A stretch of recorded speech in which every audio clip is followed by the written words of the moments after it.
Get ready for a quick quest guide for Olaf's quest, in which the main rewards for completing are 12,000 defense experience, 20k coins, access to the Brine Cavern, and 1 quest point. You'll just need to have completed the Fremennik Trials before taking on this quest. Then in terms of skills, you'll need to have level 40 Firemaking and level 50 Woodcutting, and while not required, 50 combat is recommended to defeat a level 100 Safespottable enemy that only attacks with melee. Additionally, having a high agility level will help immensely during this quest too, with 50 agility being recommended and 57 agility allowing access to the Relleka fence shortcut. Honestly, even with 50 agility, this quest can be a massive punish, and I would even consider getting to 60 agility before completing it just to make it a whole lot smoother. Finally, if you have at least level 47 Slayer, then you can also take a short detour during the quest to defeat a level 70 Brine Rat in order to complete a medium Fremennik Diary task. When it comes to required items, you'll want any woodcutting axe that you can use, a tinderbox,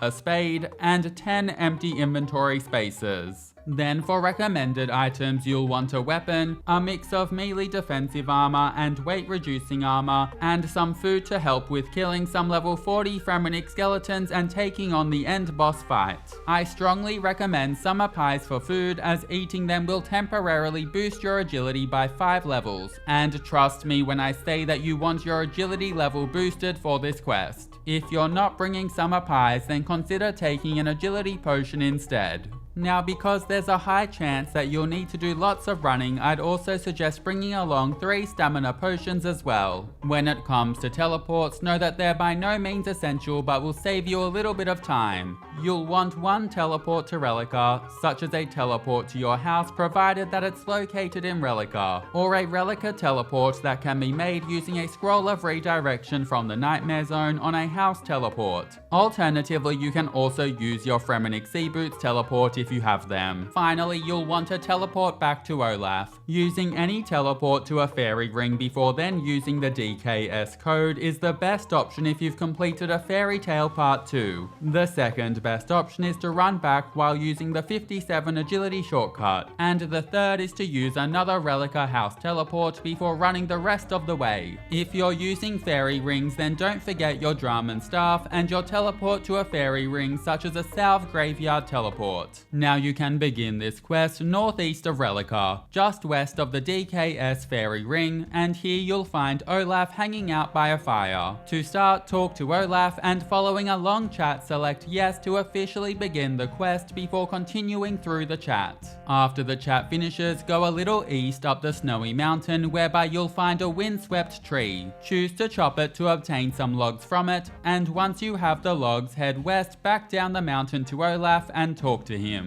Following the chat, Olaf will turn the logs into some crude carvings. Now it's time to head to the well in Relleka. I'll be using a house teleport with my house located in Relleka before running north, but you can also use your Fremennik Sea Boots teleport before running southeast, or simply run there on foot, using the Relleka West Wall shortcut if you have 57 agility. Nearby to the well will be a woman named Ingrid. Talk to Ingrid and go through the chat with her to obtain some bread. Following this, run north until you're just outside of the helmet shop, and just above or to the west of the shop should be Wolf Olafsson. Talk to Wolf and spacebar through the chat to obtain a shark. Now we need to return back to Olaf. You can run there normally and potentially use a Relleka house teleport to cut down some travel time. Though with 57 agility, a better option is to go east from the helmet shop and use the agility shortcut before continuing northeast to Olaf. Another option is to teleport to any fairy ring before using the DKS code before running a little west down the mountain to Olaf. Now talk to Olaf, whereby he tells you that he's super cold and then hands you some damp planks. Use the damp planks on the embers of the nearby fire to get the fire roaring, and then chat to Olaf again before saying, "Not a chance," and then continue the chat to obtain Sven's last map. Next, run east back up the mountain to the windswept tree. Stand on the tile just south of it and then dig with your spade to enter into the dungeon. Now follow the cave east for a while before it loops back north, and you'll then reach a fork in the road. If you have level 47 Slayer and want to complete a medium Fremennik diary task, then briefly detour by going west, whereby you'll find a lot of brine rats. Kill one brine rat to complete the diary task, and then return back east to the fork in the road before taking the east path that then loops around north and then west. And eventually you'll be blocked by a picture door. Kill one of the level 40 skeleton Fremeniks roaming around and then pick up the key that it drops. And then select to search the picture wall to your west, which will open up an interesting looking interface. To the east of the interface will be 4 vertical buttons. Firstly, pull the east one, then the north one, then the west one, and finally the south one to solve the puzzle. And once the puzzle is solved, then select the horizontal button at the bottom of the interface to permanently unlock the door before going west through it.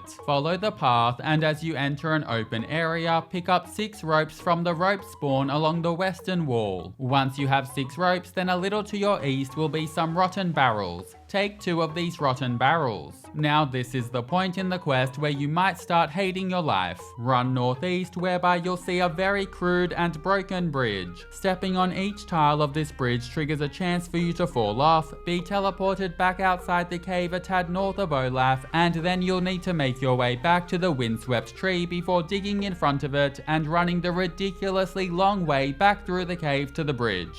If you have a summer pie, then take a bite now to boost your agility level. Then walk 2 tiles north and 1 tile east while praying that you haven't fallen off yet. Now use the rotten barrel on the hole in the bridge walkway, and then continue 2 tiles east before using your second rotten barrel on the next hole in the walkway. And then walk east until you come across a gate. Again praying that you don't fall off, which will see you have to make your way back. Select to open the gate, and an interface will pop up showing your key and an array of different locks. Look at your key, and in particular the shape of your key's loop part, which is random and thus different for everyone, and then select the lock that has the same shape as the loop part of your key. You'll then go through the gate and your key will be consumed. Now again go east on the bridge, and now really pray that you don't fall off, because if you do like I did, then not only do you have to run all the way back, but you also need to kill another skeleton Fremennik for another key. And if this happens, then note that a newly acquired key can have a different loop to your previous key. Honestly, this part is just a massive punish, and even with the recommended 50 agility, it's not out of the question to fail 4 or 5 or even more times before finally making it across the bridge.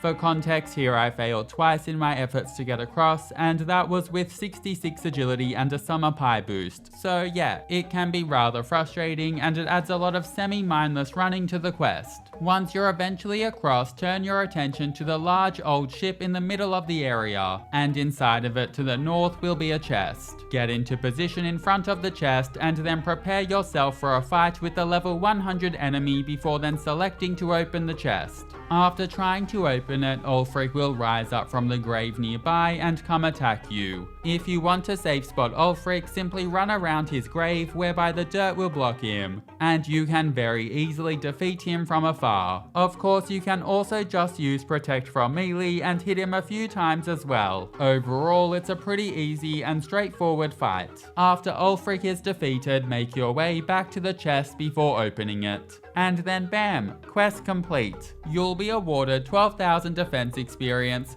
20,000 coins, access to the Brine Rat Cavern, and 1 quest point. You'll also obtain a piece of parchment alerting you to other shipwrecks with more treasure. This currently means nothing though, but with sailing coming in the future, maybe it might then. Thanks so much for watching, catch you in the next quest.